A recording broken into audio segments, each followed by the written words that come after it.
बुलढाणा जिल्ह्याच्या नांदुरा तालुक्यातील रोटी हे गाव पूर्णा आणि ज्ञानगंगा नद्यांच्या संगमावर वसलेलं असून सध्या चारही बाजूंनी पुराच्या पाण्यानं वेढलं गेलं आहे।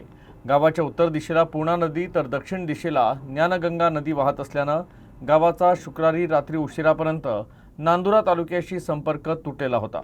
त्यामुळे गावातील नागरिकांमध्ये भीतीचं वातावरण निर्माण झालं असून अद्याप या गावाचं कायमस्वरूपी पुनर्वसन न झाल्यानं नागरिकांमध्ये तीव्र नाराजी व्यक्त होत आहे। नागरिकांनी वेळोवेळी पुनर्वसन अधिकाऱ्यांकडे नवीन पुनर्वसन स्थळ निश्चित करून देण्याची विनंती केली होती, मात्र अनेक वर्ष उलटूनही पुनर्वसनाची प्रक्रिया पूर्ण झालेली नसल्याचा आरोप नागरिकांनी केला आहे। दरम्यान हिंगणा इसापूर आणि हिंगणा दादगाव या गावांमध्येही पुराचं पाणी शिरल्यानं त्या गावांचाही संपर्क तुटला आहे। सुरक्षिततेच्या दृष्टीनं अनेक नागरिकांनी नव्यानं निश्चित करण्यात आलेल्या पुनर्वसित गावठाणामध्ये तात्पुरता आश्रय घेतला असून तिथे वास्तव्यास आहे। मात्र गावातील गुरंढोरं आणि शेतीची साधनं मूळ गावातच अडकून पडल्यानं शेतकऱ्यांचं मोठं आर्थिक नुकसान होत आहे। जनावरांची देखभाल, शेतीची हानी आणि वाहतुकीच्या अडचणींमुळे नागरिकांसमोर गंभीर संकट उभं ठाकलं आहे।